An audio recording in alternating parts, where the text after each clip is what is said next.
lot of you came here to see Polaris in action. So we're going to do a Polaris 10 demo, and Omar here is going to come up on stage. And is that the yes. Polaris box? You want me to unveil the thing? Right. Thanks, Omar. So we'll show you the first Polaris demonstration ever, and this is our, first FinFET GPU, 2.5 times performance per watt. And Omar, show us what you got there. All right. So what we have right here is Hitman running on DirectX 12 on Polaris 10 at 1440p 60 FPS, smooth as butter. This machine will be available upstairs after for you to have a look at and see it yourself.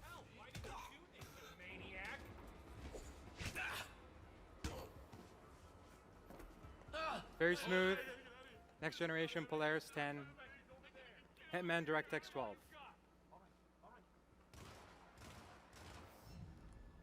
All right. Cool, that looks amazing. The the guy wearing that turtleneck and going around, I don't know if he's good guy or bad guy, but he reminded me, he looks like our chief gaming scientist, Richard Huddy. So we decided to create a product for them, and it's called Radeon Pro Duo. And you'll see the first unveiling. Actually, there is a system here that's built with the Radeon Pro Duo, and we'll be demonstrating it live. And this is for the gamers who create and creators who game. We have another shot of it with the cooler and all, and we have 16 teraflops of compute performance. Like I said, creators have no limits of their computing needs. So we packed the highest performance possible today with any GPU on one card.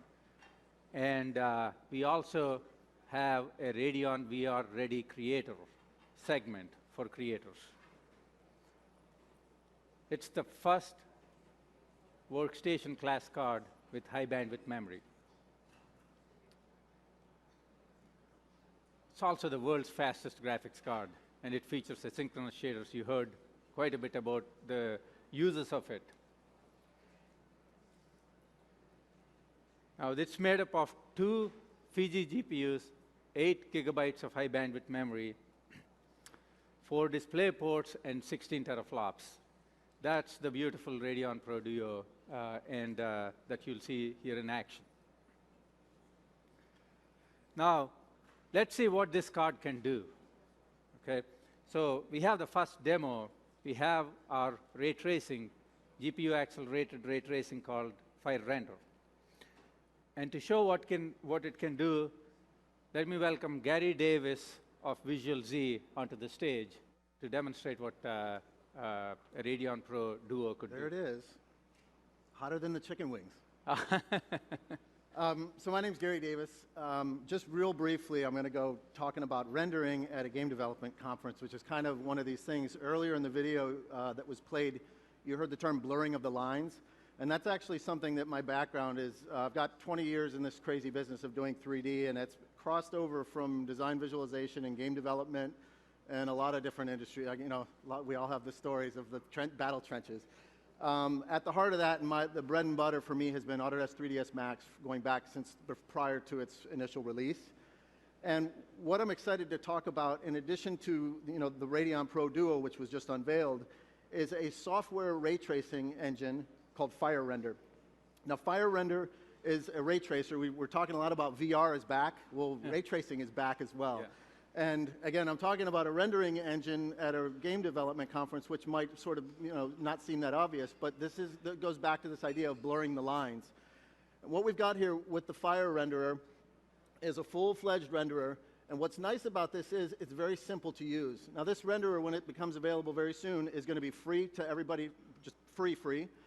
And what's great about this is it's easy to use, among other things, is that it's really easy to use. So if you think about somebody using this new card in game development, maybe for VR or typical console games or casual games, what you're going to be doing is authoring these scenes, doing digital content creation. Well, in this particular case, and in my 20 whatever years of using 3ds Max, I've never seen a rendering engine that is able to do what this one is doing, and that specifically is using a standard scene material, and over here you can see I've got the standard Max material. It's been in there since version 1, but that standard material is compatible with virtual reality and game engines. So as opposed to going down a rendering pipeline or a real-time pipeline, you can do both of these workflows in one scene. So you're repurposing that content. Again, over here, if you're looking at the interface for the first time, you're seeing a very simple interface. That's the entire rendering engine, including all of the advanced parameters that we'll be talking about here. And the one that I want to focus on specifically right down here, and it might be hard to see on the projector, but right here, this gives you the ability to render in CPU mode, GPU mode, or CPU and GPU. Right now, I've got it set up to do two different GPU renders. And what we're going to look at here is a comparison between a couple of these different renders. Now, I know I'm holding you up between, it's me holding you up between drinking, so we're not going to go full off into do all these renders, but I want you to see a real obvious difference between these two renders. And I'll go back and forth between A and B a couple of times. So, I mean, you can clearly see the difference, right? I'm kind of pulling your leg with this bit right here. So there's no difference, right? We see A, B. There technically is no difference. It's the same exact quality. The point about this is that it was nearly half the time. So with the same card, just enabling the FireRender plugin to go from 1 GPU to 2 on the same card, we've almost doubled our performance. So it's all about scalability with this card and being able to repurpose game development assets with rendered assets. Gary, that's great scaling on Radeon Pro Duo. Can you, just for reference, tell us how long it would take on the CPU if we had let it run? I think everybody wants to probably see me just do like a half-an-hour render here before they get a chance to have some drinks. So instead of doing that live, it'll be all late. I'll be upstairs, not in the DJ booth, but right next to it. We have a replica machine of this, so if you want to come see it, maybe take some press pictures or whatever, I'll be up here for the rest of the evening, and I appreciate your time. Thank you, Gary. Thank you. Thank you. Yeah. So